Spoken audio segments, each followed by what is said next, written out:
असा हिरवागार पास्ता तुम्ही कधी बनवला आहे का?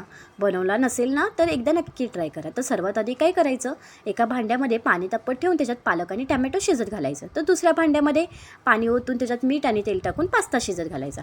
आणि पास्ता आणि पालक शिजते तोपर्यंत वाटप करूया. मग त्यासाठी कांदा, खूप आलं लसूण आणि कोथिंबीरचं एक पेस्ट करून घेऊया. तोपर्यंत पास्ता आणि पालक पण शिजून तयार होते.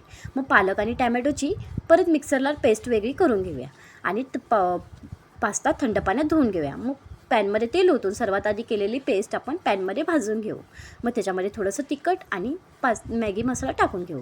आता इथे मिरचीचाही वापर करू शकतो. मी मिरची वाटपमध्ये टाकली नव्हती त्यामुळे तिखट टाकलं आहे. मग त्याच्यानंतर ते छान परतून झाल्यानंतर त्याच्यामध्ये पालक आणि टॅमॅटोची पेस्ट टाकून घेऊ आणि थोडंसं मीठ टाकून त्याच्यात पास्ता मिक्स करू आणि छान मिक्स करून झाल्यावर छान एक उकळी काढून घेऊ आणि वरतून त्याच्यात कस्तुरी मेथी टाकू आणि कस्तुरी मेथी टाकून परत एकदा मिक्स करू आणि छान असा पास्ता मिक्स करून झाल्यानंतर त्याच्यामध्ये थोडंसं चीज किसून टाकू आणि लगेचच गरम गरम लहान मुलं घरात असतील तर त्यांना खायला देऊ. त्यांना खूपच